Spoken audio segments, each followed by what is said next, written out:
സത്യമാണെന്നുള്ളതിനപ്പുറം അങ്ങനെ ഒന്ന് അപ്പുറത്തുണ്ട് എന്ന് ആശാന് തോന്നിയിട്ടുണ്ടായിരുന്നില്ല. വലിയൊരു ആത്മബോധം ഉണ്ടായിരുന്ന ഒരാളാണ്. 51 വയസ്സിൽ മരിച്ചു ആശാൻ. 1907 ഡിസംബറിലാണ് വീണപ്പൂവ് വരുന്നത്. 1924 ജനുവരിയിൽ ആശാൻ മരിച്ചു. മരിച്ചാൽ 16 കൊല്ലത്തെ ജീവിതമേ ഉള്ളൂ. ഈ 16 കൊല്ലം കൊണ്ട് ആശാൻ മലയാളത്തിലുണ്ടാക്കിയ ഒരു പരിവർത്തനത്തിന്റെ, ഭാവുകത്വപരമായ ഒരു പുതിയ ക്രമത്തിന്റെ രൂപപ്പെടൽ എന്ന് പറഞ്ഞാൽ അത്ഭുതകരമായ ഒന്നാണ് എന്ന് തോന്നുന്നു. ഒരുപക്ഷെ മറ്റേതെങ്കിലും ഒരു കവിയോ എഴുത്തുകാരനോ ഒരു 1.5 പതിറ്റാണ്ട് കൊണ്ട് നമ്മുടെ ഭാവുകത്വത്തെ ഇമാതിരി അഴിച്ചു പണിതതിന് തെളിവൊന്നുമില്ല. ഇമാതിരി അഴിച്ചു പണിതു എന്ന് ഞാൻ പറയുന്നത് ആശാൻ എഴുതിയ കാലത്ത് തന്നെ നമ്മൾ ഇന്ന് കണ്ട വലിപ്പമെല്ലാം ആശാന് കിട്ടിയെന്നൊന്നുമല്ല കേട്ടോ. ആശാൻ താരതമ്യേന ഒരു മോശം കവിയാണ് എന്ന് ധാരാളം പേര് കരുതിയിരുന്നു. അപ്പൊ ആശാന്റെ കാവ്യ ആരംഭങ്ങളൊക്കെ ഉണ്ടല്ലോ. അപ്പൊ ആ പുഷ്പം തുടങ്ങുക, ഹന്ത, ഐ എന്നൊക്കെ അവിടെ ആശാൻ പ്രയോഗിക്കുന്നു. അപ്പൊ അക്കാലത്തെ നിരൂപകന്മാര് പൊതുവെ പറഞ്ഞിരുന്നത് ഈ വൃത്തോപ്പിച്ച് എഴുതാൻ പറ്റാത്തതുകൊണ്ട് ഈ അക്ഷരം തികയാതെ ഒരു മഹാന്നൊക്കെ ചേർക്കുന്നതാണ്. അല്ലാതെ അങ്ങനെയാണത് മനസ്സിലാക്കപ്പെട്ടത്. ആശാനെ കുറിച്ചുള്ള 2 പ്രധാന നിരൂപണങ്ങൾ ആശാന്റെ ഒരു കാവ്യഭാവനയുടെ പരിമിതികളെ കുറിച്ചാണ്. ഒന്ന് കുട്ടികൃഷ്ണമാരാരുടെ പ്രസിദ്ധമായ ലീലാ നിരൂപണം, അതിന് വഴിവെച്ച വള്ളത്തോളിന്റെ വിമർശനം. ഇതൊക്കെ പ്രമേയ കൽപ്പനയിലുള്ള ആശാന്റെ പരാധീനതകളെ കുറിച്ചാണ്. വള്ളത്തോള് തന്നെ ഒരു കാലത്ത് രേഖപ്പെടുത്തിയത് പണ്ഡിറ്റ് കറുപ്പൻ ധീവരന്റെ കവിയായിരിക്കുന്നത് പോലെ ഈഴവരുടെ ഒരു കവിയാണ് ആശാൻ എന്ന് സാമർഥ്യമായിട്ട് പറയുന്നു. ഒക്കെ അക്കാലത്ത് ഒരു സ്വാഭാവിക രീതിയാണ്. അങ്ങനെയെല്ലാമായിരുന്നു ആശാൻ. പിന്നീട് മലയാളത്തിലെ ഒരു നിരൂപകരുടെ നിരന്തരമായ ആലോചനകളിലൂടെ ആശാൻ വലുതാവുന്നുണ്ട്. മുണ്ടശ്ശേരി അത് പ്രധാന പങ്ക് വഹിച്ച ഒരാളാണ്. ദൃശ്യകഥാനുഗായി എന്ന ആശാന്റെ തന്നെ പ്രയോഗത്തെ ആശാനിലേക്ക് സന്നിവേശിപ്പിച്ച് ആശാനെ വലുതാക്കി എടുക്കുന്നതിൽ മുണ്ടശ്ശേരിക്ക് ഒരു വലിയ പങ്കുണ്ടായിരുന്നു. പിന്നീടുള്ള നിരൂപണങ്ങളൊക്കെ ചേർന്നിട്ടാണ് നമ്മൾ ഇന്ന് കാണുന്ന ആശാൻ ഉണ്ടായത്. അതുകൊണ്ട് കാലത്തിലൂടെ ആശാൻ വലുതായിക്കൊണ്ടിരുന്നു എന്ന് പറയുന്നതിൽ ഈ പറഞ്ഞ ആലോചനകളുടെ ചരിത്രവും കൂടിയുണ്ട്. ഇന്നിപ്പോ നമുക്ക് ആശാനെ അദ്ദേഹം ജീവിച്ച കാലത്തിന്റെ കവിയായിട്ട് കാണാനും പ്രയാസമാണ്. അതിൽ നിന്നൊക്കെ എത്രയോ മാറി വന്ന ഒന്നിലാണ് ആശാൻ നിൽക്കുന്നത്. ഒരുപക്ഷെ നമ്മുടെ ആ കാലത്തെ കവികളെ നോക്കിയാല് ആശാനോളം സങ്കീർണതയുള്ള ജീവിതം വേറെ ആളുകൾക്കുണ്ട് എന്ന് കരുതിയിട്ടുണ്ട്. ആശാന്റെ ജീവിതത്തിലേക്ക് നോക്കിയാൽ എത്രയോ പ്രകാരങ്ങളിൽ ആശാൻ ജീവിക്കുന്നുണ്ട്. ആശാൻ ഇപ്പോ ആദ്യഘട്ടത്തിൽ ഒരു ക്ഷേത്രത്തിലെ പൂജാരിയായിട്ട് പ്രവർത്തിക്കുന്നുണ്ട്. കുടിപ്പള്ളിക്കൂടത്തിലെ അധ്യാപകനായിട്ട് പ്രവർത്തിക്കുന്നുണ്ട്. പിന്നെ നാരായണ ഗുരുവിനെ കണ്ടുമുട്ടി ഒരു സന്യാസ ശിഷ്യത്വം സ്വീകരിച്ച് ചിന്നസ്വാമി എന്നൊക്കെ അറിയപ്പെടുന്ന മട്ടിൽ കുറച്ചു കാലം പ്രവർത്തിക്കുന്നുണ്ട്. പിന്നെ SNDP യോഗത്തിന്റെ സെക്രട്ടറി ആയിട്ട് പ്രവർത്തിക്കുന്നുണ്ട്. അപ്പോഴേക്കും കവിയായി മാറുന്നുണ്ട്. മലയാളത്തിലെ കാൽപ്പനികതയുടെ പ്രധാനപ്പെട്ട പ്രാതിനിധ്യമായിട്ട് അദ്ദേഹം മാറുന്നുണ്ട്. അതേസമയം തന്നെ ആശാൻ ഒട്ട് കമ്പനി മാനേജറുമാണ്. ഒരുപക്ഷെ ഇൻഡസ്ട്രിയലിസ്റ്റ് ആയിട്ടുള്ള ഒരു റൊമാൻറ്റിക്കിന്റെ ലോകത്താകെ കാണാൻ പറ്റുന്നത് കുമാരനാശാനെ മാത്രമാണ്. ഈ ചെങ്ങമനാട് അദ്ദേഹത്തിന് ഒട്ട് കമ്പനിയുണ്ട്. അവിടേക്ക് വരുന്ന വഴിയാണ് 24 ജനുവരി 15 അദ്ദേഹം മുങ്ങി വഹിക്കുന്നത്. അപ്പൊ കൈയെഴുത്തില് കരുണയുണ്ട്. ബുദ്ധയുദ്ധത്തിന്റെ അവസാന കാണ്ഡവും കരുണാകാവ്യവും ആശാന്റെ ഈ മരണവേളയിൽ കയ്യിലുണ്ട്. പെൻസിൽ കൊണ്ട് എഴുതിയതുകൊണ്ട് അത് കലങ്ങിപ്പോയില്ല. അങ്ങനെയാണ് കരുണാചരിക്കപ്പെട്ടത് ബുദ്ധയുദ്ധത്തിന്റെ അവസാന ഭാഗം. ഇതുപോലെ ആശാൻ പത്രം നടത്തുന്നുണ്ട്. വിവേകോദയം പത്രം നടത്തുന്നുണ്ട്. സ്ഥലം വാങ്ങുന്നുണ്ട്. അദ്വൈതാശ്രമം ഇരിക്കുന്ന സ്ഥലം ആശാൻ വാങ്ങിയതാണ്. പിന്നെ നാരായണ ഗുരുവിന് കൊടുത്തതാണ്. അപ്പൊ അങ്ങനെ നോക്കിയാല് നിയമസഭാ പ്രവർത്തകനാണ്. തിരുവനന്തപുരം അസംബ്ലിയിൽ അദ്ദേഹം ധാരാളമായിട്ട് പ്രവർത്തിക്കുകയും അങ്ങനെ നോക്കിയാൽ ഒരുപക്ഷെ തന്റെ മുമ്പിൽ തെളിഞ്ഞു വന്ന എല്ലാ ജീവിത സ്ഥാനങ്ങളോടും ആശാനുണ്ടായി ബന്ധപ്പെടുന്നുണ്ട്. അതിനോടൊക്കെ ചേർന്ന് പ്രവർത്തിക്കുന്നുണ്ട്.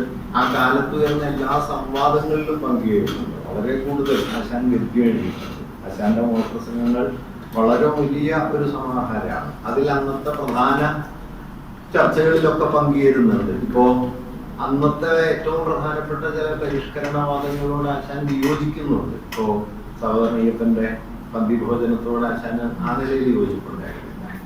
മിതവാദി കൃഷ്ണനും പലരും ഒക്കെ ബുദ്ധമതത്തിലേക്ക് മാറണം എന്ന് വാദിച്ച സമയത്ത് ആശാൻ അതിനെതിരെ ലേഖനം എഴുതി മിതവാദി കൃഷ്ണൻ വക്കീലിന്റെ മിതവാദിക്ക് തന്നെ അയച്ചു കൊടുത്തു. അദ്ദേഹം പ്രത്യേകിച്ചില്ല.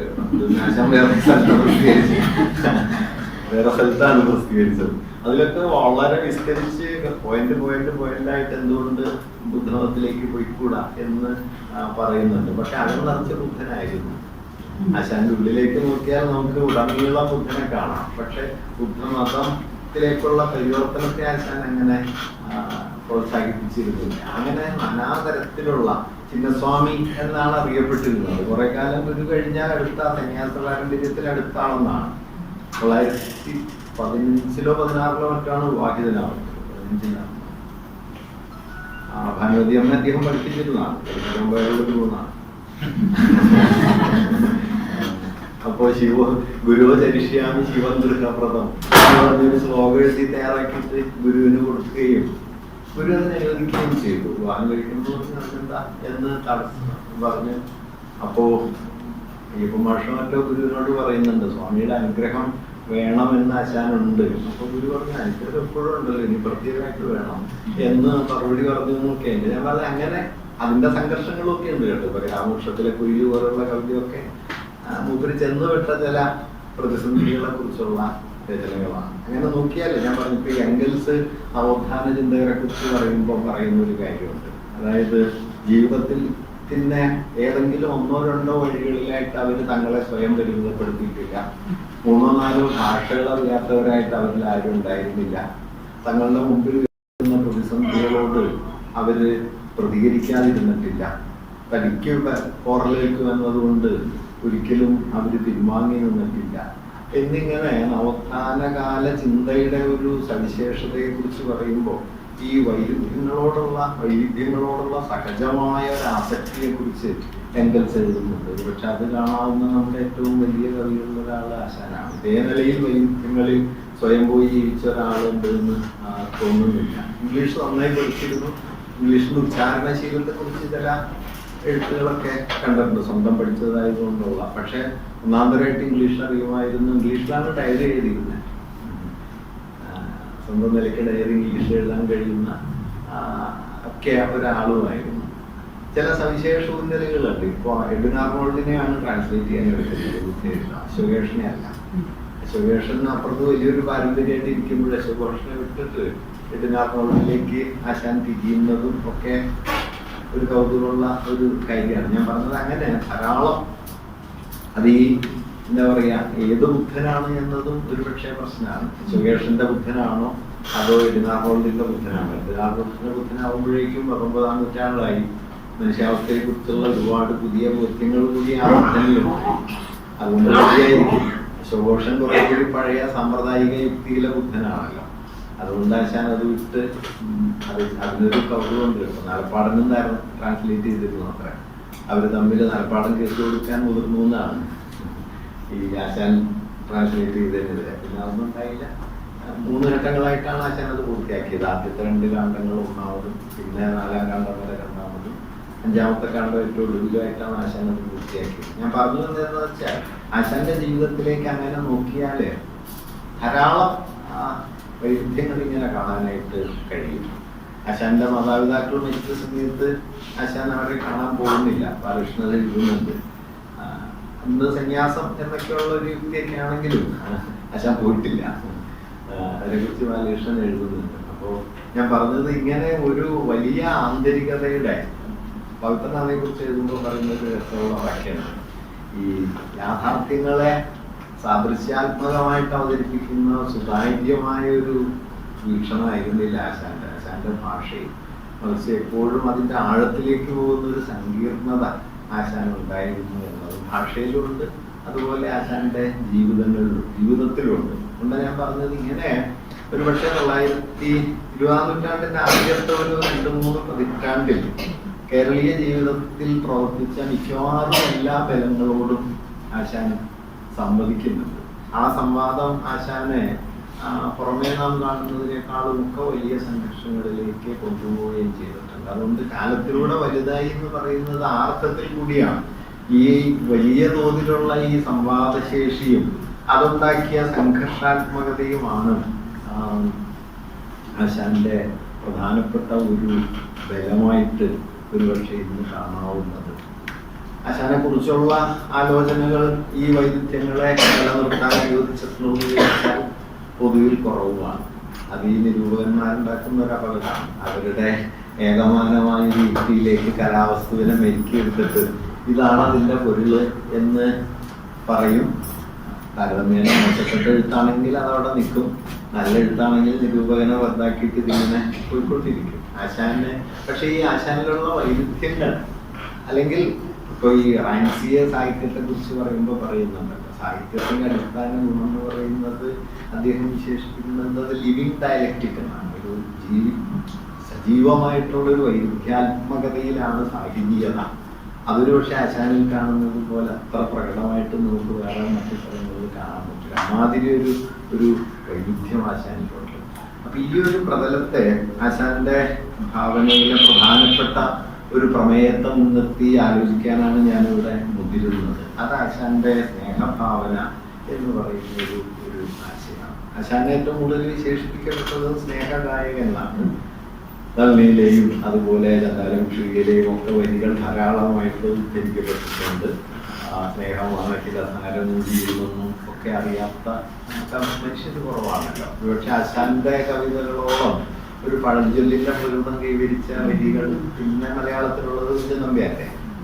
ആശാന്റെയാണ് അതിൽ ഏറ്റവും കൂടുതൽ ആ നിലയിൽ നമ്മൾ ആശാന്റെ ആണെന്ന് അറിയാതെ തന്നെ ഉദ്ധരിച്ചുകൊണ്ടേയിരിക്കുന്ന എത്രയോ വരികളുണ്ട്. അതിലൊക്കെ ഏറ്റവും പ്രസിദ്ധമായത് ഈ സ്നേഹത്തെ കുറിച്ചുള്ള ആലോചനയാണ്. പക്ഷേ ആശാന്റെ സ്നേഹഭാവന എന്ന് ഞാൻ ഇന്നിവിടെ അതിനെ 3 തട്ടുകളിൽ കാണാം എന്ന് കരുതുകയാണ്. ഒന്നാമത്തെ ഈ അവതരണത്തിൽ എങ്ങനെയാണ് ഒരു മോഡേൺ സെൽഫിന്റെ കോൺസ്റ്റിറ്റ്യൂഷൻ, ഒരു ആധുനിക സ്വത്വത്തിന്റെ ഒരു സ്ഥാപനത്തിന് അതിൻ്റെ ഒരു സംസ്ഥാപന സാമഗ്രി എന്ന നിലയിൽ സ്നേഹം എന്ന ആശയം, സൗന്ദര്യവും സ്നേഹവും ഇത് കൂടിക്കലർന്നാണ് ആശാനിൽ വരിക.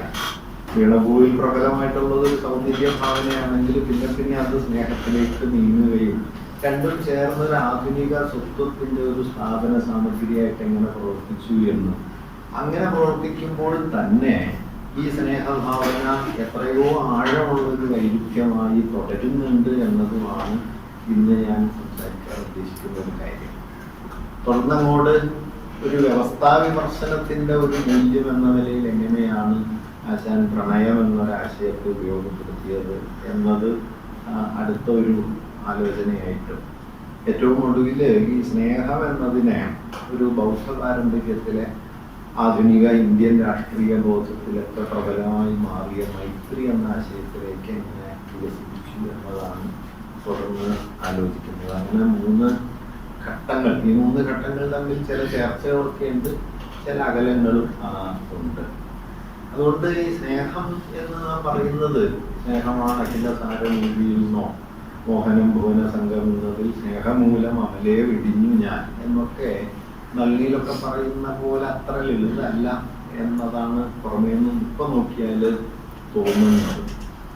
അതായത് സ്നേഹം എന്നത് ഒരു സൗന്ദര്യവും സ്നേഹവും എന്നത് ഒരു വ്യക്തിയുടെ അനന്യതയെ സ്ഥാപിക്കുന്നതിനുള്ള അർത്ഥത്തിൽ ആധുനികമായ ഒരു ഇൻഡിവിജ്വാലിറ്റിയെ, ഒരു വ്യക്തി സ്വത്വത്തെ ഉറപ്പിച്ചെടുക്കുന്നതിനുള്ള ഒരു സാമഗ്രിയായി ആശാനിൽ പ്രവർത്തിക്കുന്നത് പോലെ തന്നെ അതിൻ്റെ അകത്തെ കലക്കങ്ങളായിട്ടും അതേപോലെ തുടരുന്നുണ്ട് എന്ന് നമുക്ക് പറയാം. ഇപ്പൊ വീണപ്പൂവ് തുടങ്ങുന്നത് നമുക്കൊക്കെ അറിയാം, വളരെ വ്യത്യസ്തമായ രീതിയിലാണ്. മലയാള കവിതയുടെ ചരിത്രത്തിൽ അങ്ങനെ വേറൊരു തുടക്കമില്ല. ആ പുഷ്പമേ എന്ന് തുടങ്ങുന്ന ഒരു വ്യാക്ഷേപകത്തിലാണ്. സാധാരണ വ്യാക്ഷേപകം എന്ന് പറഞ്ഞാൽ സ്ഥിരമായിട്ടുള്ള ചില അർത്ഥപ്രതീതികളെ ഉത്പാദിപ്പിക്കാൻ ശേഷിയുള്ള പ്രത്യേകിച്ച് അർത്ഥമില്ലാത്ത പ്രയോഗങ്ങളാണ്. പക്ഷെ മലയാളത്തിൽ ഏറ്റവും അർത്ഥപൂർണമായ ഒരു പ്രയോഗമായിട്ട് ഈ ആ പുഷ്പമേ മാറി. അർത്ഥകഥയ്ക്ക് ഇത്ര അർത്ഥം കൈവന്ന ഒരു സ്ഥലവും ഇല്ല എന്ന് പറയാം. അത് അക്കാലത്തെ കവികൾക്ക് തിരുവോണത്തിന് പൊതുവെ മനസ്സിലായിട്ടില്ല കേട്ടോ. കാരണം ഒരു പുതിയ അനുഭവഘടന വരുന്നു എന്നാണ്. ഈ അനുഭവഘടന അത് കവിതയുടെ അവസാനത്തിൽ കാണാം. അളഞ്ഞു വാഴു കിനാവു കഷ്ടം എന്ന് പറഞ്ഞ് ഈ പുതിയൊരു അനുഭവ ഘടനയെ പ്രകാശിപ്പിക്കാൻ ഭാഷയുടെ ഒരു പുതിയ ക്രമം വരുന്നു. ഈ റിക്കോപ്സോമൊക്കെ പറയും ഒരു പുതിയ അനുഭവ വ്യവസ്ഥ രൂപപ്പെടുന്നു എന്നുള്ളതിന്റെ തെളിവ് പുതിയ വാക്ക് വരുന്നു എന്നാണ്. ഇവിടെ പുതിയ വാക്ക് വരികയല്ല, പക്ഷെ ഭാഷയുടെ ഒരു പുതിയ പ്രകാരം വരുന്നുണ്ട് എന്ന് വേണമെങ്കിൽ പറയാൻ പറ്റും. ഈ ഹാ പുഷ്പമെന്ന് തുടങ്ങുന്ന ആ സ്ഥാനത്തേക്ക് സൂക്ഷിച്ചു നോക്കിയാൽ തന്നെ ആദ്യത്തെ ശ്ലോകത്തിൽ തന്നെ വളരെ ആഴമുള്ളൊരു വൈരുദ്ധ്യം ഉണ്ട്. ആ പുഷ്പമേ അധിക തുങ്കപദത്തിൽ എത്ര ശോഭിച്ചിരുന്നൊരു രാജ്ഞി കണക്കേറി ശ്രീഭൂവിൽ അസ്ഥിര അസംശയം നിന്റെ ആഭൂതി എന്ന് പുനരങ്ങ് ഇടത്തിലോട്ടാൽ. ഇത് രണ്ടറ്റങ്ങളിലാണ്. ഒന്ന്, പൂവിന്റെ ഒരു മഹിമയിട്ട ജീവിതം ഉണ്ട്, മറുഭാഗത്ത് അതിന്റെ പതനവുമുണ്ട്. ഈ എന്താ പറയാ, ഹെഗലൊക്കെ യാഥാർത്ഥ്യത്തെ എങ്ങനെ കാണണം എന്ന് പറയുമ്പോൾ ഹെഗൽ പറയുന്ന ഒരു ആശയം എന്താണെന്ന് വെച്ച് കഴിഞ്ഞാൽ നമ്മുടെ ഒരു സമഗ്രധാരണ എന്ന് അദ്ദേഹം പറയുന്നുണ്ട്. അതാണ് ഒരു ഡയലക്റ്റിക്കൽ അണ്ടർസ്റ്റാൻഡിംഗ് കൂടി അദ്ദേഹം പറയുന്നത്. ഒരു വസ്തുവിനെ അതായിട്ട് കാണുക, ഒരു പൂവിനെ പൂവായിട്ട് കാണുക, ഒരു മേശയെ മേശയായിട്ട് കാണുക, ഒരു പുസ്തകത്തെ പുസ്തകമായിട്ട് കാണുക. അത് ആ വസ്തുവിനെ കുറിച്ചുള്ള ഒരു പ്രാഥമിക ധാരണാരൂപമാണ്. വാസ്തവത്തിൽ ആ ധാരണയെ ആ വസ്തുവിൽ പക്ഷെ അതിനെ ഭേദിക്കാനുള്ള, അതിനെ നിരസിക്കാനുള്ള ഒരു ശേഷിയാണ്. ഒരു പൂവിന് മണ്ണടിയാനും മണ്ണിൽ ആഴ്ന്നു പോകാനും പറ്റും. ഒരു പുസ്തകം ദ്രവിച്ച് പൊടിയായി തീരും. ഒരു മേശ കുറെ കഴിയുമ്പോൾ വെറും മരക്കഷ്ണമാവും, പിന്നെ അത് കത്തിയിരുന്നു. അങ്ങനെ ഒന്നിനെ അതിനെ നിഷേധിക്കാനുമുണ്ട്. അതുകൊണ്ട് ഈ ആദ്യത്തെ അതിന്റെ കേവല വസ്തു എന്ന നിലയ്ക്കോ പിന്നാലെ നിഷേധാത്മകമായിട്ട് രൂപപ്പെടുന്ന നിലയിലോ മാത്രം മനസ്സിലാക്കിയാൽ പോരാ. അതായത് കേവല വസ്തുരൂപത്തിൽ അതിന് ലോ ഓഫ് ഐഡന്റിറ്റി എന്നൊക്കെ അറിയാൻ പറയും. ഒരു വസ്തുസ്വത്വത്തെ അത് മാത്രമായിട്ട് കാണുക, വസ്തുസ്വത്വത്തെ നിഷേധമായിട്ട് മാത്രവും കാണാം. രണ്ടാമത് വരുന്ന ഒരു പൂവ് മണ്ണടിഞ്ഞു പോയല്ലോ എന്ന നിലയിൽ കാണാം. മറിച്ച് ഇത് രണ്ടും ചേർത്ത് കാണുമ്പോൾ ഒന്നിൽ അതിനെ നിഷേധിക്കാനുള്ള സാധ്യതയും ആ നിഷേധവും അതും ആയിരിക്കുന്ന സ്ഥിതി, ഒന്ന് അതിനപ്പുറത്തേക്ക് സഞ്ചരിക്കാനും ഒന്നിന് അതിനെ തന്നെ മറികടന്നു പോകാനുമുള്ള ഒരു ശേഷിയെ വാസ്തവത്തിൽ മനസ്സിലാക്കുമ്പോഴാണ് ഒരു തരത്തിൽ നമുക്കൊരു കണ്ടംപ്ലേറ്റീവ് അണ്ടർസ്റ്റാൻഡിങ്ങോ അല്ലെങ്കിൽ ഒരു സമഗ്രബോധം എന്ന് പറയുന്നത്. ഇത് വസ്തുബോധത്തിനകത്ത് പ്രയോഗിച്ചുകൊണ്ടല്ലാതെ നമുക്ക് ജീവിതത്തെക്കുറിച്ചുള്ള ഒരു ശരിയായ ധാരണയിലെത്താൻ പ്രയാസമാണ്. വാസ്തവത്തിൽ വീണപൂവിന്റെ ആദ്യ ശ്ലോകത്ത് മുതൽ ഈ ഒരു പ്രശ്നമുണ്ട്. അതായത് ഒന്നായിരിക്കുന്നതിനെ അതിനപ്പുറത്തേക്ക് കൊണ്ടുപോകുന്ന അധിക തുങ്കപദത്തിലെ ശോഭയിൽ നിന്ന് അസ്ഥിരമായ ഐശ്വര്യത്തെ കുറിച്ചുള്ള തിരിച്ചറിവാക്കി. അതുകൊണ്ടൊരു പൂവില് ഈ മരണം കൂടിയുണ്ട്. ഈ മരണത്തിൽ ഒരു പൂർവകാല പുഷ്പസൗഭാഗ്യമുണ്ട് എന്നിങ്ങനെ രണ്ടറ്റങ്ങളെയും കൂട്ടിയിണക്കിയിട്ടാണ് ഈ ആദ്യ ശ്ലോകം തന്നെ തുടങ്ങുന്നത്. ആശാൻ കവിതയിൽ ഉടനീളം നിങ്ങൾക്ക് കാണാം. ആശാന്റെ വിചാരഗതിയിൽ ഞാൻ കരുതുന്നത് ഈ ഒരു തരത്തിലുള്ള ആഴമേറിയ ഒരു വൈവിധ്യബോധം ആശാന്റെ കവിതയിൽ ഉടനീളം നിൽക്കുന്നുണ്ട്. ഇത് പ്രകടമായിട്ട് തെളിഞ്ഞത് ഒരു പക്ഷേ പിന്നീട് വൈലോപ്പിള്ളിയിലാണ്. അത് വൈലോപ്പിള്ളി പ്രകടമായി പറയുന്നുണ്ട്. പക്ഷെ ആശാനിൽ നിലീനമായ നിലയിൽ ഈ വൈവിധ്യത്തെ നമുക്ക് കാണാനായിട്ട് കഴിയും. ഇപ്പോ ഗുണഭൂവിൽ തന്നെ പൂവിനെ കുറിച്ച് പറയുമ്പോൾ പൂവ് ലോകതത്വം പഠിച്ചത് പ്രകൃതിയിൽ നിന്നാണല്ലോ. പ്രകൃതി ആശാനിലെ വളരെ പ്രധാനപ്പെട്ട ഒരു സംഗതി. പൂവ് പഠിച്ച പ്രകൃതിയെ കുറിച്ച് പറയും. എന്താണ്? ശീലിച്ചു ഗാനം ഇടചേർന്ന് ശിരസ്സു മാറ്റി കാലത്തെഴും കിളികളോടത മൗനമായി നീ ഈ ലോക തത്വമയെ താരാജാലത്തോട് ഉന്മുഖതയാർന്നു പഠിച്ചു രാവിൽ. പ്രകൃതിയിൽ നിന്ന്, കിളികളിൽ നിന്ന് ലോകത്തിന്റെ എന്താ പറയാ ഗാനവും സൗഭാഗ്യങ്ങളും ഒക്കെ പഠിച്ചു. പ്രപഞ്ച രഹസ്യം ഈ താരാജാലങ്ങളിൽ നിന്ന് പഠിച്ചു. താരാജാലത്തോട് ഉന്മുഖതയാർന്നു പഠിച്ചു രാവിൽ എന്നാണെങ്കിൽ നമുക്ക് ഹെഡ്സ്വർത്തിനെയൊക്കെ ഓർക്കാവുന്നതാണ്. World is too much with us. അതുകൊണ്ട് കാണാതെ പോയ ഈ ലോകമൊക്കെ ആശാൻ പറയുന്നുണ്ട്. നീ ഇതെല്ലാം ഇങ്ങനെ പഠിച്ചല്ലോ, ഇങ്ങനെയൊക്കെ പറഞ്ഞ ആശാൻ കുറച്ച് കഴിയുമ്പോൾ വേറൊരു സ്ഥലത്ത് പറയും, നിത്യഭാസുര നക്ഷരങ്ങളെ ക്ഷിത്യാവസ്ഥ പല നിങ്ങൾ ഓർക്കുക. ഈ നക്ഷത്രത്തെ കുറിച്ച് തന്നെയാണ്. എല്ലാ പ്രപഞ്ച രഹസ്യവും പഠിപ്പിച്ച അതേ നക്ഷത്രത്തോട് ആശാൻ മാറി നിന്നിട്ട് പിന്നൊരു ഘട്ടത്തിൽ പറയുന്നത് ഈ ആകാശ നക്ഷത്രങ്ങൾക്കൊന്നും മനുഷ്യാവസ്ഥയെ കുറിച്ച് യാതൊന്നും അറിഞ്ഞൂടാണ്. നിത്യഭാസുര നക്ഷരങ്ങളെ ക്ഷിത്യാവസ്ഥ പല നിങ്ങൾ ഓർത്തിടാം എന്നാണ്. ഇങ്ങനെ പ്രകൃതിയെ യാഥാർത്ഥ്യത്തിന്റെ ഒരു പരമതത്വത്തിലേക്ക് നമ്മളെ നയിക്കുന്ന പ്രകൃതി തന്നെ ഒരു പക്ഷേ മനുഷ്യാവസ്ഥയെ കുറിച്ച് ഒട്ടൊക്കെ അജ്ഞമായി തുടരുന്നുണ്ട് എന്നതും ആശാനിൽ തെളിയുന്ന ഒരാശയമാണ്. എങ്കിലും വീണഭൂവിൽ നോക്കുമ്പോൾ സൗന്ദര്യം എന്നതിനെ ആശാൻ പൊതുവെ ഒരു സത്യരൂപമായിട്ട് കാണുന്നുണ്ട്. സത്യത്തിന്റെ ഒരാധാരം, ഒരു കീറ്റ്സൊക്കെ മുമ്പോട്ട് വയ്ക്കുന്ന കേവല സൗന്ദര്യത്തിലെ സത്യം എന്നത് ആശാനിൽ നമ്മൾ കാണുന്ന ചില ഭാഗങ്ങളൊക്കെ വീണഭൂവിലുണ്ട്. അതൊന്നും പക്ഷെ പിന്നെ അങ്ങോട്ടില്ല കേട്ടോ. പിന്നെ അതെല്ലാം വളരെ സങ്കീർണമായിട്ട് മാറുന്നുണ്ട്. എങ്കിലും വീണഭൂവിന്റെ ചില ഭാഗങ്ങളിലുണ്ട്. ശീലിച്ചു ഗാനം ഇടകേർന്ന് ശിരസ്സുമാട്ടി ആരോമലാമഴക് ശുദ്ധി മൃദുത്വം ആഭ സാരല്യമെന്ന സുകുമാര ഗുണത്തിലെല്ലാം പാരിങ്കലേതുപമ ആ മൃദുമെയിൽ താരുണ്യമേന്തിയ നില കാണണം. അങ്ങനെ നിന്റെ സൗന്ദര്യത്തിലാണ് ഇതിന്റെ മുഴുവൻ ഗുണങ്ങളും അഴകും ശുദ്ധിയും ആഭയും സാരല്യവും ഇതെല്ലാം നിന്നിലുണ്ട് എന്ന് പറഞ്ഞിട്ട് ആ സൗന്ദര്യത്തെ ഒരു പരമാവധിയിലേക്ക് ഉയർത്തുകയും ചെയ്യുന്നുണ്ട്. വൈരാഗ്യമേറിയൊരു വൈദികനാട്ടെ ഏറ്റ വൈദിക്യമും ഉയറിയോടിന ഗുരുവാട്ടെ നേരെ വിടർന്ന് വിലസീതിന നിന്നെ നോക്കി ആരാകിലെന്ത് വിഴിയുള്ളവർ നിന്നിരിക്കുക എന്നൊക്കെ ആശാനോടെ പറയുകയും ചെയ്യുന്നുണ്ട്. അങ്ങനെ ഒരു സൗന്ദര്യത്തെ സത്യമൂല്യമായി കാണുകയും ആ സത്യമൂല്യത്തെ തിരിച്ചറിയാൻ കഴിയുന്നതോടെ ഒരു പുതിയ ആത്മബോധം വരുന്നു എന്നും ആശാൻ പറയുന്നു. ഇപ്പൊ വീണഭൂമിയിൽ അതിപ്രസിദ്ധമെന്നോ അല്ലെങ്കിൽ വളരെ മർമ്മസ്പർശിയായതെന്ന് കരുതാവുന്ന ഒരു ശ്ലോകം ഞാൻ കരുതുന്നത് പൂവിന്റെ ഭംഗിയെ കുറിച്ച് ആശാൻ പറയുന്നതാണ്. എല്ലാ പൂക്കൾക്കും ഭംഗിയുണ്ട്, പക്ഷെ നീ എന്തായിരുന്നു? അവിടെ ആശാൻ പറയുന്നത് ചേതോഹരങ്ങൾ സമജാതികളാം ശുമങ്ങൾ ഏതും സമാനമഴകുള്ളവയെങ്കിലും നീ രാധാനുരാഗം ഒരുവന്റെ മിഴിക്ക് വേദ്യം ഏതോ വിശേഷ സുഭഗത്വവും ആർന്നിരിക്കാം. ഇത് വളരെ കാതലുള്ള ഒരു വാക്യമാണെന്ന് ഞാൻ പറയുന്നത്. മലയാളത്തില് ആധുനികമായ ആത്മതത്വം ആദ്യം വരുന്നൊരു സ്ഥാനമാണ്.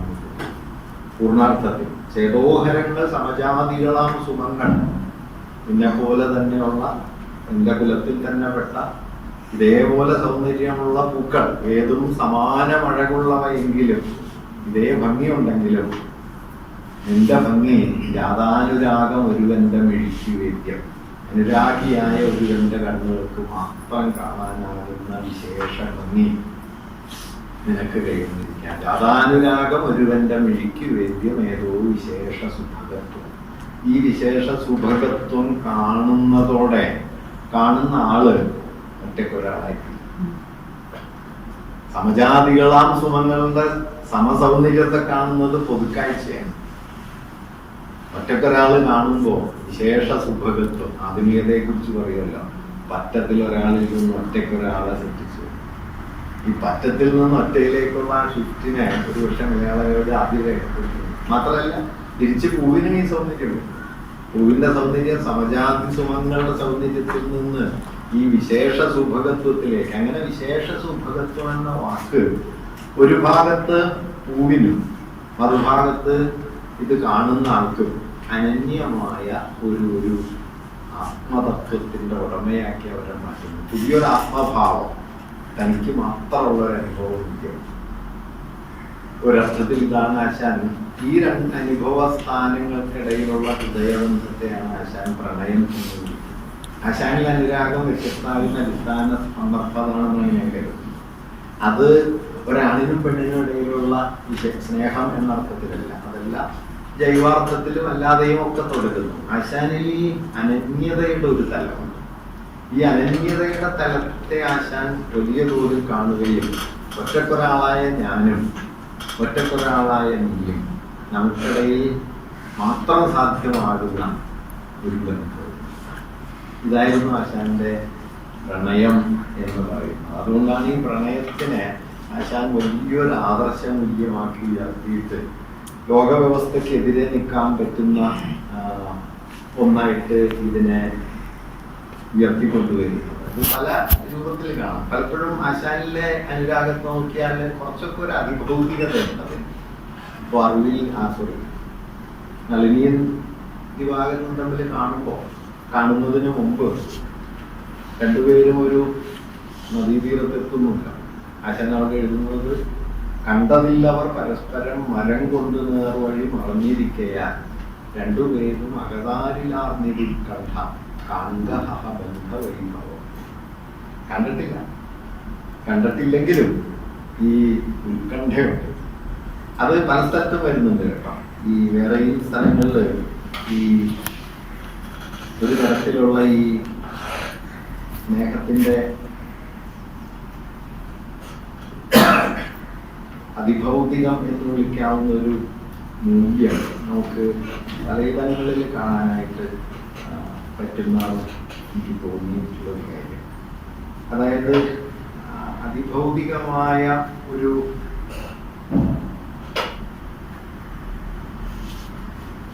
അതിഭൗതികതയെ വാസ്തവത്തില് ഞാൻ പിന്നീട് അതിനകത്തേക്ക് ഒന്നുകൂടി തിരിച്ചു വരാം.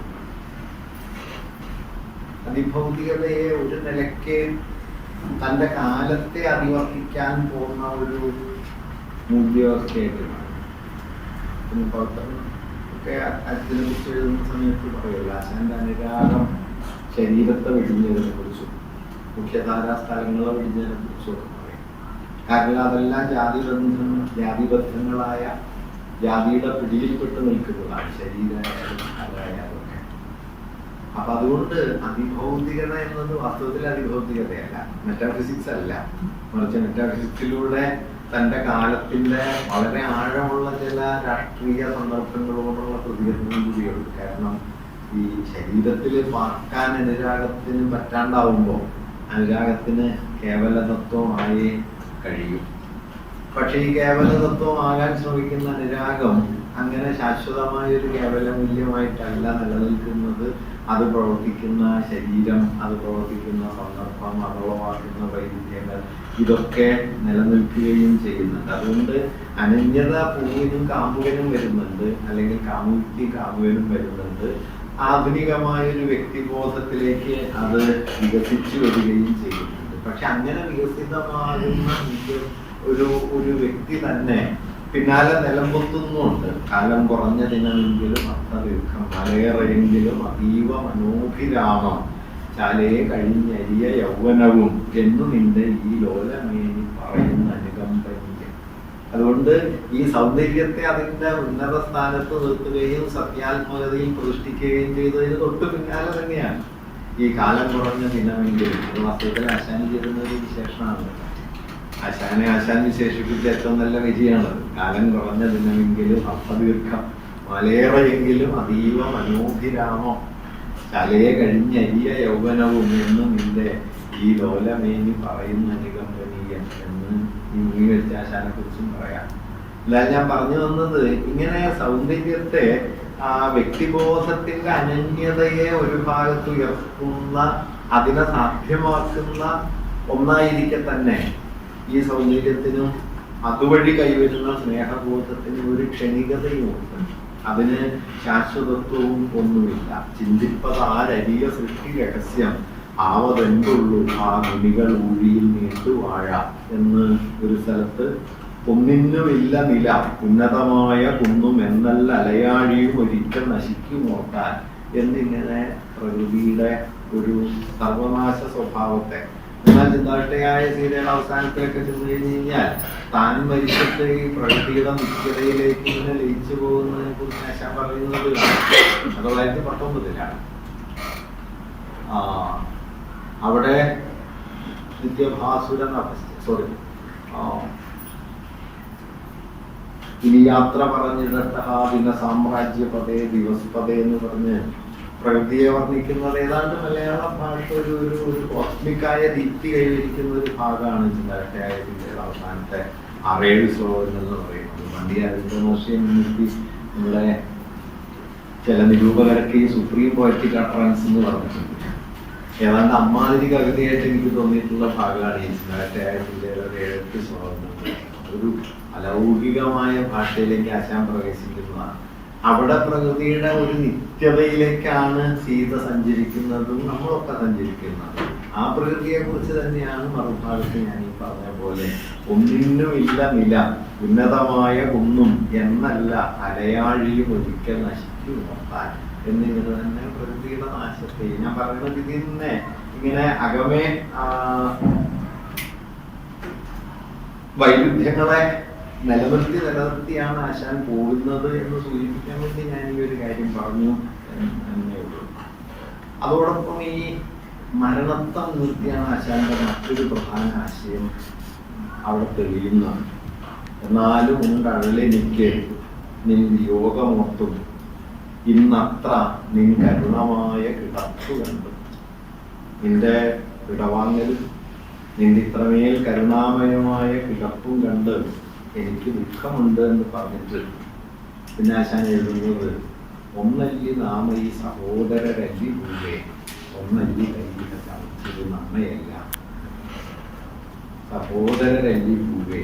ഇതേ ആശയം നിങ്ങൾക്ക് ചണ്ടാലൂഷിയിൽ കാണാൻ കിട്ടും. അവസാനിക്കുമ്പോൾ 22 അവസാനത്തെ കൃതികളാണ് ചണ്ടാലൂഷിയിൽ വരുന്നത് ഈ സാഹോദര്യം എന്ന ആശയം. അങ്ങനെ ഞാൻ പറഞ്ഞു തന്നെന്ന് വെച്ചാൽ ഈ മരണത്തിന്റെ ഒരു മുഹൂർത്തത്തിലാണ് ആശാൻ ഈ സാഹോദര്യം എന്നതിനെ കുറിച്ച് അവിടെ ആലോചിക്കുന്നത്. ഏകതയിലേക്കുള്ള സഞ്ചാരം ഈ മരണത്തെ മുൻനിർത്തിയാണ്. സാഹോദര്യം അവിടെ വേണമെങ്കിൽ ഓർക്കാവുന്ന ഒരു കാര്യം, നമ്മെ സൃഷ്ടിച്ചതെല്ലാം ഒരു ശക്തിവിശേഷമാണ് എന്നതുകൊണ്ട് ആ ശക്തിവിശേഷത്തിന്റെ ഏകതയിലുമില്ല. പലപ്പോഴും ആശാനിലെ അദ്വൈതാത്മകതയ്ക്ക് ഊന്നൽ കൊടുക്കുന്ന ആളുകൾ അങ്ങോട്ട് പോകാറുണ്ട്. പക്ഷെ വളരെ പ്രധാനപ്പെട്ട ഒരു വാക്കായിട്ട് എനിക്ക് തോന്നിയത് ഒന്നല്ലി നാമ ഈ സഹോദരരല്ലേ. കാരണം ഈ സഹോദരത്വം എന്ന് പറയുന്നത് വാസ്തവത്തില് ആധുനികതയുടെ രാഷ്ട്രവ്യവഹാരത്തിലെ വളരെ പ്രധാനപ്പെട്ട ഒരു പദമാണ്. അത് പ്രജീവിലോകത്തിലൂടെ വികസിക്കുകയും എന്തുകൊണ്ട് സാഹോദര്യം വേണമെന്നതിനെ കുറിച്ച് ചർച്ച ചെയ്യുമ്പോൾ അംബേദ്കർ പറയുന്ന ചില ആശയങ്ങൾക്കൊക്കെ ഇപ്പം ആലോചിച്ച് നോക്കിയാൽ പ്രസക്തിയാണ്. അദ്ദേഹം പറയുന്നത് ജനാധിപത്യം എന്ന് പറയുന്നത് 3 തത്വങ്ങളാണ്: ലിബർട്ടി, ഇക്വാലിറ്റി ആൻഡ് ഫ്രറ്റേണിറ്റി.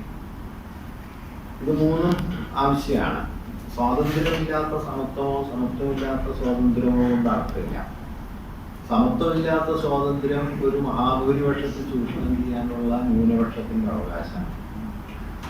തിരിച്ച് സ്വാതന്ത്ര്യമില്ലാത്ത സമത്വം വ്യക്തികൾ ഇച്ഛയ്ക്ക് ഇടമില്ലാത്തതായിത്തീരും. അതുകൊണ്ട് ഇത് രണ്ടും ചേർന്നേ നിന്നുകൂടും. പക്ഷെ പിന്നാലെ അംബേദ്കർ പറയുന്ന കാര്യം, ഇത് പക്ഷെ അത്ര എളുപ്പമല്ല. സ്വാതന്ത്ര്യവും സമത്വവും കോംപ്ലിമെന്ററി ആണെന്ന് തോന്നുമെങ്കിലും ആഴത്തിലുള്ളൊരു വൈരുദ്ധ്യം അവർക്കിടയിലുണ്ട്. കാരണം എന്റെ അപരിമിതമായ സ്വാതന്ത്ര്യബോധം സമൂഹത്തിന്റെ സമത്വഭാവനയ്ക്കെതിരാണ്. തിരിച്ച് സമൂഹത്തിന്റെ ബലിഷ്ഠമായ സമത്വഭാവന വ്യക്തികളുടെ സ്വാതന്ത്ര്യബോധത്തെ ശിഥിലീകരിക്കും. അതുകൊണ്ട് സ്വാതന്ത്ര്യവും സമത്വവും എങ്ങനെ ചേർന്ന് നിൽക്കും? അപ്പോഴാണ് അംബേദ്കർ സാഹോദര്യ ഭാവന സമൂഹത്തിൽ നിലീനമായിരിക്കുമ്പോൾ മാത്രം.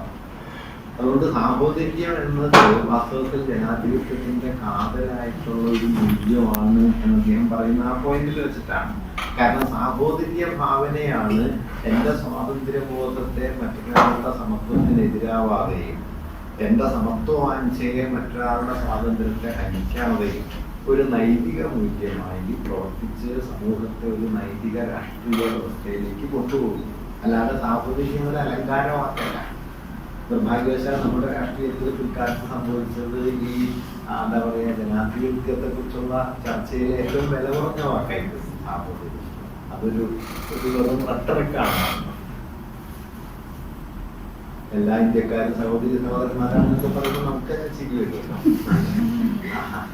അതിങ്ങനെ റട്ടറിക്കായിട്ട് വരും. വാസ്തവത്തിന്റെ കാതൽ ഇതാണ് എന്നാണ് അംബേദ്കർ പറയാൻ ശ്രമിച്ചത്. കാരണം ഇതിലാണ് അങ്ങനെ വരുമ്പോഴുള്ള മാറ്റം എന്താണെന്നറിയാം, നിങ്ങൾ ശ്രദ്ധിക്കണം.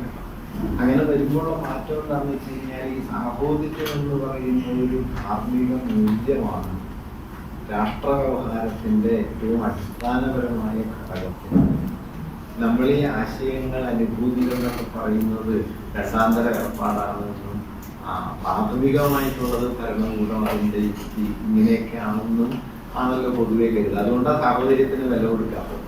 മറിച്ച് അംബേദ്കർ കരുതുന്ന ഒരു കാര്യം, ഈ സാഹോദര്യ ഭാവനയാണ് വാസ്തവത്തിൽ ഇതിനെ നിലനിർത്തുക. അപ്പൊ ഏറ്റവും ഭൗതികമായതും ഏറ്റവും ബലിഷ്ഠമായതുമായ ഒരു ഭാവശക്തിയായിട്ട് സാഹോദര്യം പ്രവർത്തിക്കുന്ന ഒരു സമൂഹത്തിന്റെ പേരാണ് ആധുനിക സമൂഹം. ആ അർത്ഥത്തിലാണ് ആ സാഹോദര്യം ഇതിന്റെ ഒരു ഹൃദയവാക്കായി തീരുന്നത്. ആ ഹൃദയവാക്കിലെ പദത്തിലേക്കാണ് വാസ്തവത്തിൽ ആശാനുകൾ വരുന്നത്. പക്ഷെ ഗുരുപ്രേരണയായിട്ട് സോദരത്വേന വാഴുക എന്നത് ഗുരുവിന്റെ ഒരു ആശയമാണല്ലോ. ആലുവയിലെ കുമാഷ ഒരു സഹോദര ഒരു സമ്മേളനം വിളിച്ചു ചേർത്തപ്പോൾ ഗുരു അതിന്റെ ഒരു മോട്ടോ പറഞ്ഞു കൊടുത്തത് സാഹോദര്യം സർവത്ര എന്നാണ്. ഗുരു പറഞ്ഞൊരു വാക്കാണ് സാഹോദര്യം സർവത്ര. എന്നാൽ അങ്ങനെ എഴുതിയിട്ടില്ലാന്ന് തോന്നുന്നു. ഞാൻ പറഞ്ഞത് എന്തായാലും അങ്ങനെ ഈ സാഹോദര്യം എന്ന വാക്കിനെ ഒരു വിപുലമായ ഒരു എത്തിക്കോ പൊളിറ്റിക്കൽ എന്ന് വിളിക്കാവുന്ന ഒരു ഒരു ഒരു സങ്കല്പനത്തെ അദ്ദേഹം തന്റെ ഈ സമഭാവനയുടെ കേന്ദ്രത്തിലേക്ക് കൊണ്ടുവരുന്നുണ്ട്. ഞാൻ പറഞ്ഞതൊരു പോയിന്റ് എന്താ വെച്ചാൽ, അതുകൊണ്ട് വീണാപൂവിൽ നോക്കുമ്പോൾ തന്നെ ഈ സ്നേഹത്തിലൂടെ മതാത്മകമായ ഒരു ഏകതയിൽ നിന്ന് ആധുനികമായ ഒരു സമഭാവനയിലേക്കുള്ള ഒരു അദ്വൈതാത്മകമായ ഏകത എന്ന് പറയുന്നത് ഈ ബ്രഹ്മത്തിന്റെ ഏകതയും അന്തിമമായ ഒരു കേവല മൂല്യവുമാണല്ലോ. അതിനെ വിട്ട് സമഭാവനയുടെ ഒരു ആധുനിക മൂല്യത്തിലേക്കുള്ള ഷിഫ്റ്റ് ഈ സാഹോദര്യം എന്ന പദം അതിൽ കൊണ്ടുവരുന്നു. ആ സാഹോദര്യത്തിൽ ഊന്നിയാല് ഗുരുവിന്റെ ആശാന്റെ അദ്വൈത ഭാവനയ്ക്ക് വളരെ വ്യത്യാസമുണ്ട്. അതിന്റെ പേര് സംശയരഹിതമായിട്ട് ഗുരുവിന് കൂടി ആയിരിക്കും. പക്ഷെ അതെന്ത് എന്നുള്ളത് നമ്മൾ കാണേണ്ടതുണ്ട്. അങ്ങനെ വരുമ്പോഴാണ് വാസ്തവത്തിൽ വീണപൂവിലേക്ക് ചെന്ന് നോക്കിയാല് അദ്വൈതത്തിലേക്കെന്നോ മതാത്മകതയിലേക്കെന്നോ ആ കവിതയെ കൊണ്ടുചെന്ന് കെട്ടാൻ പറ്റിയ ചില ശ്ലോകങ്ങളൊക്കെ അവസാന ഭാഗത്തുണ്ട്. വളരെ പ്രധാനപ്പെട്ട 3 ശ്ലോകങ്ങളുണ്ട്. അത് മുഴുവൻ ഏതാണ്ടൊരു വേദാന്തത്തിന്റെയോ ഉപനിഷത്ത് വിചാരത്തിന്റെയോ ഒക്കെ യുക്തിയിൽ നിൽക്കുന്ന 3 പ്രധാന ശ്ലോകങ്ങളുണ്ട്. ഉൽപ്പന്നമായത് നശിക്കും, അണുക്കൾ നിൽക്കും, ഉൽപ്പന്നമാവുന്ന വെടിഞ്ഞൊരു ദേഹി വീണ്ടും, ഉൽപ്പത്തി കണ്ണജതി പോലെ വരും, ജഗത്തിൽ കൽപ്പിച്ചിടുന്ന ഇവിടെ ഇങ്ങനെ ആകമെന്ന് ഉള്ളതൊക്കെ നശിക്കും, വീണ്ടും ഇങ്ങനെ അത് പുനർജനിക്കും എന്നിങ്ങനെ വേദങ്ങൾ പറയുന്നതിനെ കുറിച്ച് ആശാൻ ഒരു ശ്ലോകത്തിൽ പറയും. പിന്നാലെ ഒരു ശ്ലോകത്തിൽ ഈ പശ്ചിമാബ്ധിയിൽ അണഞ്ഞൊരു താരമാരാൽ ഉൽപ്പന്ന ശോഭം ഉദയാദ്രിയിൽ അത്തിടുമ്പോൾ സൽപുഷ്പമേ ഇവിടെ വാഞ്ഞ് സുമേരുവിന്മേൽ കൽപ്പദ്രുമത്തിനുള്ള കൊമ്പിൽ വിരിഞ്ഞ് കാണുന്നു. ഇവിടെ അവസാനിച്ച് കൽപ്പദ്രുമത്തിന്റെ കൊമ്പിൽ വിരിയും എന്ന് പറയുന്നുണ്ട്. ആ ശാന്തി ഔപനിഷദോക്തികൾ തന്നെ നൽകും, ക്ലേശിപ്പത് ആത്മപരിപീഡനം അജ്ഞയോഗം, അജ്ഞയോഗ്യം ആശാഭരം ശ്രുതിയിൽ വയ്ക്കുക, നമ്മൾ പിന്നെ ഈശാജ്ഞ പോലെ വരുമൊക്കെയും ഒക്കെ. അവസാന ശ്ലോകത്തിൽ 41ാമത്തെയോ 40ാമത്തെയോ ശ്ലോകം അതില് നേരിട്ട് തന്നെ ആശാൻ ഇത് പറയുന്നു. ആ ശാന്തി ഔപനിഷദോക്തികൾ തന്നെ നൽകും, ക്ലേശിപ്പത് ആത്മപീഡനം അജ്ഞയോഗ്യം അശാഭരം ശ്രുതിയിൽ വയ്ക്കുക. വേദത്തിലാണ്. ഇങ്ങനെ 41ാമത്തെ ശ്ലോകത്തിൽ 39ഉം 40ഉം 41 ശ്ലോകങ്ങളിലായി വേദാന്തത്തിന്റെ ഒരു പരമതത്വത്തിലേക്ക് ചാഞ്ഞു പോകുന്ന ആ കവിത 42ാമത്തെ ശ്ലോകം ഇങ്ങനെ ഒലച്ചു കളയാന്നുള്ളത് ഇംപ്രസിസ്റ്റുകൾ ചെയ്തൊരു കാര്യമാണ്. അത്തരൊരു ഇമേജ് ആശാന്റെ ചിലയിടത്തൊക്കെ വന്നു പോകുന്നുണ്ട്. അത് ഞാൻ പറഞ്ഞത് അങ്ങനെ നാടുവാഴിത്തത്തിന്റെ ഒരു വസ്തുകാമത്തിൽ നിന്ന് ആധുനികം എന്ന് വിളിക്കാവുന്ന ഒരു പ്രേമത്തിലേക്ക് ഒരു ഭാഗത്ത് അത് സഞ്ചരിക്കുന്നുണ്ട്. മറുഭാഗത്ത് പഴയ ഭക്തിയിൽ നിന്ന് സ്നേഹത്തിലേക്കും, അങ്ങനെ മതാത്മകതയിൽ നിന്ന് ആധുനികതയിലേക്കും നാടുവാഴിത്ത മൂല്യങ്ങളിൽ നിന്ന് വ്യക്തിബോധത്തിലേക്കുമുള്ള ഒരു പരിവർത്തനത്തിന്റെ അനുഭവ മൂല്യമാണ് ഈ സ്നേഹം. 2 തരത്തിലുള്ള വിച്ഛേദങ്ങളാണ്. ഒന്നീ മധ്യകാല നാടുവാഴിത്തത്തിൽ നിന്നുള്ള ഒരു മോചനത്തിന്റെ, മറ്റൊന്ന് ഭക്തിയുടെ ഒരു ലോകത്തു നിന്നുള്ള മോചനത്തിന്റെ വഴി. അതുകൊണ്ടാണ് ശരീരത്തെ വിടുമ്പോഴും ശരീരം പോകുന്നില്ല. ആ ടെൻഷൻ നമുക്ക് നന്നായിട്ട് കാണാൻ പറ്റും. മാംസബദ്ധമല്ല രാഗം എന്ന് പറയുമ്പോഴും ശരീരം ആശാന്റെ ഭാവനയില് പ്രധാനമായിട്ട് നിൽക്കുകയും ഈ പ്രണയം എന്ന് പറയുന്നത് തന്നെ ഞാൻ നേരത്തെ പറഞ്ഞതുപോലെ ഒരു പ്രത്യക്ഷത്തിനപ്പുറത്തേക്ക് പോകും. ഇപ്പൊ ഞാൻ നേരത്തെ ഉദ്ദേശിച്ച ശ്ലോകം ഉണ്ടല്ലോ, കണ്ടതില്ലവർ പരസ്പരം മരം കൊണ്ട് നേർവഴി മറന്നിരിക്കുകയാണ്, 2 പേരും അകതായിലാർന്നിതുൽ കണ്ട കാൺക കഥാബന്ധ വൈഭവം. ഇത് വേറെ സ്ഥലത്തും വരുന്നുണ്ട്. നദിയുടെ ആരംഭസ്ഥാനത്തിനടുത്ത് അപ്പുമാന്റെ അകമോളമാർന്ന വീർപ്പ് അപ്പോഴാഞ്ഞ നദി ദൂരഭൂമിയിൽ അത്ഭുതം തരുവിലീനമേരിയായി നിൽപ്പൊരാൾക്ക് തിരതല്ലി. ഇയാളുടെ മകനന്റെ ഹൃദയത്തിൽ ഇങ്ങനെ അഞ്ഞാഞ്ഞുണർന്നു വന്ന നെടുവീർപ്പുകള് എങ്ങനെയോ തിരതല്ലി എത്തി അത്ഭുതം തരുവിലീനമേലിയ മരങ്ങളാൽ മറയപ്പെട്ട് അപ്പുറം നിൽക്കുന്ന ഒരാൾക്ക് തിരതല്ലി നിൽപ്പതം.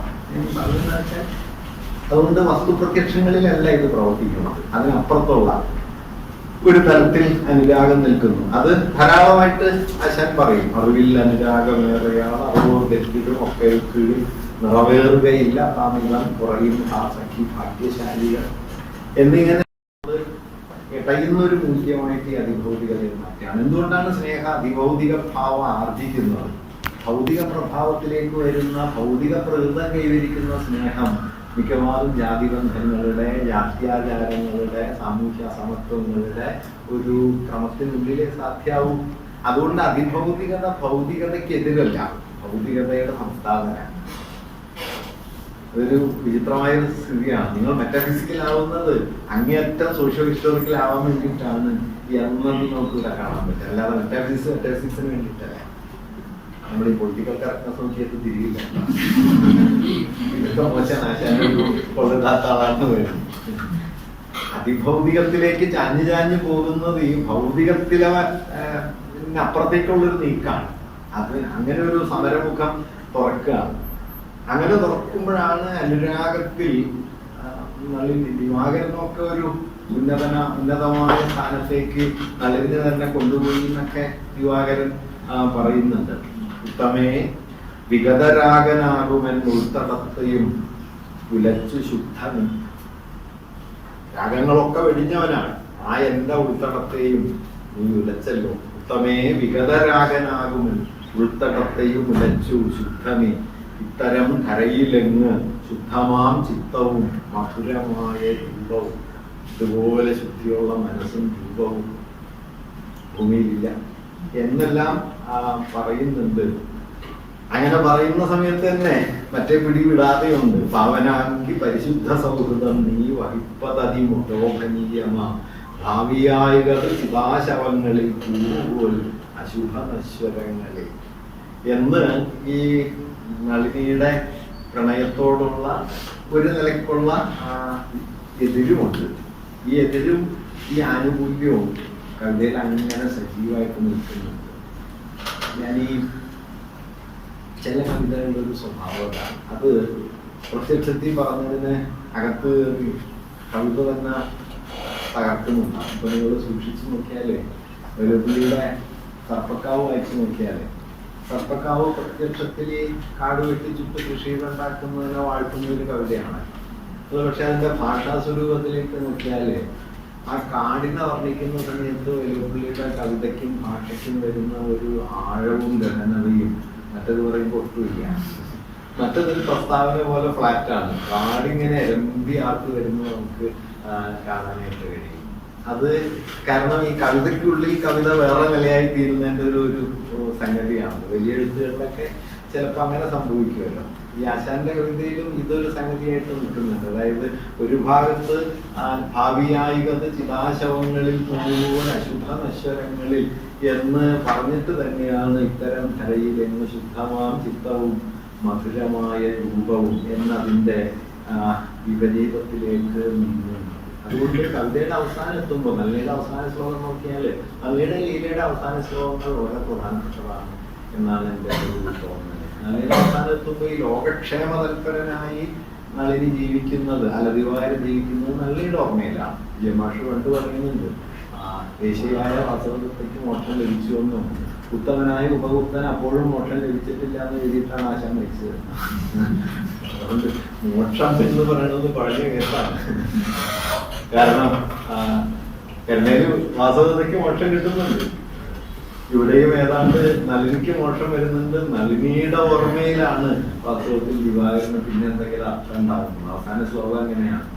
ലോകക്ഷേമോത്സുകൻ അധ വിദേശത്തിൽ വാണാ യതീന്ദ്രൻ ശോകം ചേർന്നീൽ അവന് നളിനീ ചിന്തയാൽ ശുദ്ധിയേറി ഏകാന്താച്ഛം വിഷയമേഘം ഇങ്ങേതുമേ ചിത്തവൃത്തിക്കേക കണ്ണാടിയിൽ ദിനമയൂഖങ്ങൾ മങ്ങാ പതിഞ്ഞാൽ. കണ്ണാടിയിൽ വന്നു വീഴുന്ന വെളിച്ചം അതിന് എന്താ പറയുക, ഇരുട്ടിലായിട്ടില്ല, അതിൽ മങ്ങലുണ്ടാവില്ല എന്നതുപോലെ നളിനിയുടെ വെളിച്ചം കൊണ്ടാണ് ദിവാകരൻ പിന്നെ ലോകക്ഷേമോത്സുകനായിട്ട് ജീവിച്ചത് ചെയ്യേണ്ടത് എന്നത് ആശാനോട് ഓർപ്പിക്കുന്നുണ്ട്. അതിന് മുമ്പ് ആശാൻ പലതൊക്കെ പറയുന്നുണ്ട് എങ്കിലും ഞാൻ പറഞ്ഞത് എന്താണെന്ന് വെച്ച് കഴിഞ്ഞാൽ, എന്നാൽ ഈ വഴി മാത്രമാണെന്ന് ചോദിച്ചാൽ നിശ്ചയമായിട്ടും അങ്ങനെയല്ല.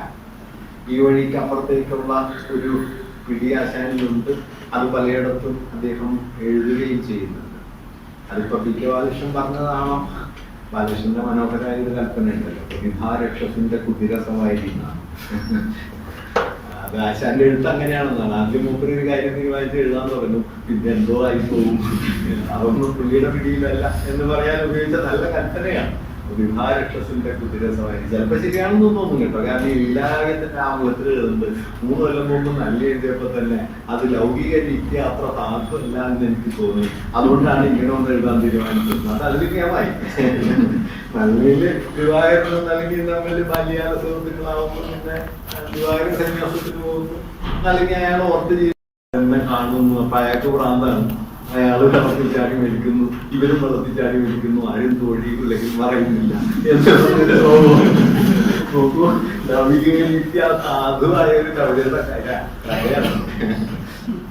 അപ്പൊ അങ്ങനെയൊക്കെ നോക്കിയാല് ബാലകൃഷ്ണൻ പറഞ്ഞതുപോലെയാണെന്ന് വേണമെങ്കിൽ പറയാം. പക്ഷെ അതില് ഈ ഞാൻ നേരത്തെ പറഞ്ഞതുപോലെ ഈ സ്നേഹം എന്ന് പറയുന്നതിനെ ഈ 2 വഴിയിൽ നിന്നും ആശാൻ മോചിപ്പിക്കാൻ ശ്രമിക്കുന്നു എന്നാണ്. ഒന്ന് മതാത്മകമായ ഭക്തിയിൽ നിന്ന് ആധുനികമായ ഒരു വ്യക്തിബോധത്തിന്റെ ആധാരമായിട്ട്, മറുഭാഗത്ത് ഒരുപക്ഷെ പിൽക്കാലത്തൊക്കെ പ്രബലമായതും നാടുവാഴുത്തത്തിൽ ഒരു വസ്തുമൂല്യം കൈവരിച്ചതും